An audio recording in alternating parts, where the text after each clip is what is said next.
Heroin, an equal opportunity killer. Now it's on the streets in one of our most affluent communities. Everyday people are dying for the high, risking it all. It took away my family. It took away my dignity. Can it be stopped? 8 on Your Side investigates Tampa Bay's heroin hotspot. Law enforcement throughout the Tampa Bay area are desperate to stop a plague that's killing people every day. We're talking about heroin. This deadly drug is becoming more potent, does not discriminate, and has taken hold in a place that may be surprising to you. 8 on Your Side's John Rogers is investigating. He joins us now live in Sarasota County. So, John, what did you find? Well, guys, you're about to see, it's sort of a perfect storm of problems, and it has law enforcement officials overwhelmed. So we want to know why, of all places, heroin is a problem here. A Sarasota woman is facing charges after a series of drug overdoses at her home. It's making headlines nearly every week, all from a very unexpected area.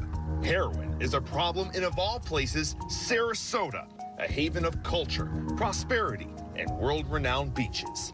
It bothers me in Sarasota County because we're a white-collar community with high property values and low crime to see this many people in this community have this much addiction. This year alone, Sarasota County deputies reported 99 heroin overdoses and 15 deaths. Scary enough, many of these drug batches are laced with fentanyl, a potent and deadly opioid. And shockingly, Sarasota County ranks second in Florida for fentanyl-related deaths. But why? It destroyed everything. Katie Albritton went from a normal childhood to an adulthood embroiled in heroin. It took away my family. It took away my dignity, my pride, everything that I had. And hardest of all, she lost custody of her son. And it finally hit me then that, like, something had to change. I was going to be dead. Her story reflects why heroin has placed this area in its grip.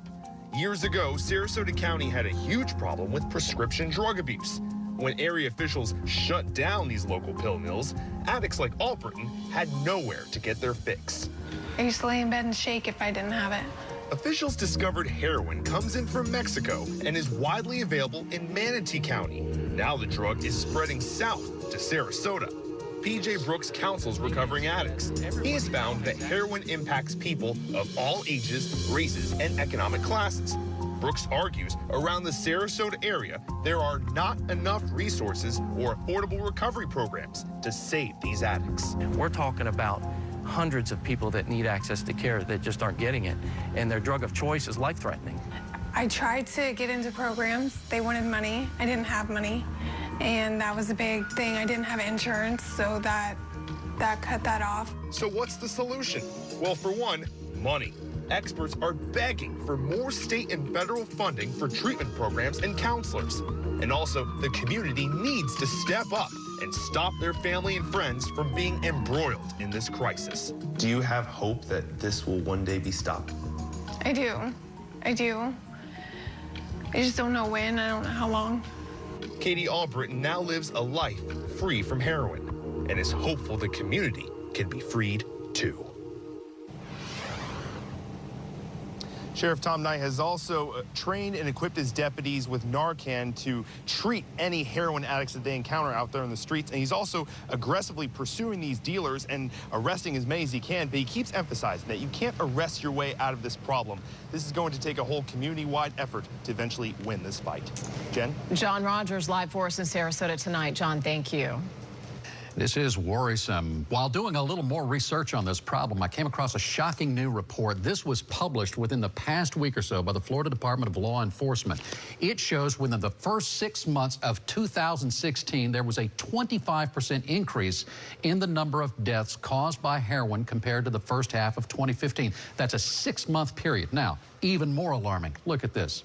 The number of deaths caused by fentanyl increased by nearly 140%. That's a total of 410 more people dead from fentanyl. Now, as John pointed out, fentanyl is often mixed with heroin. It's just one of the ingredients in the heroin that's being pushed out there, and it can lead to accidental overdoses and death. In fact, this report shows fentanyl is now the drug that causes the most deaths in Florida.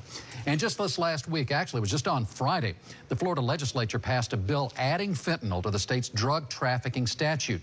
Now, after Governor Rick Scott signs it into law, fentanyl will become a Schedule I controlled substance, and it will be banned in Florida.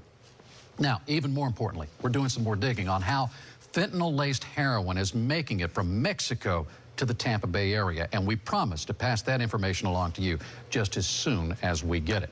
Now, we have more 8 on Your Side help on WFLA.com. You'll find a guide that shows you the signs and symptoms of fentanyl and heroin abuse.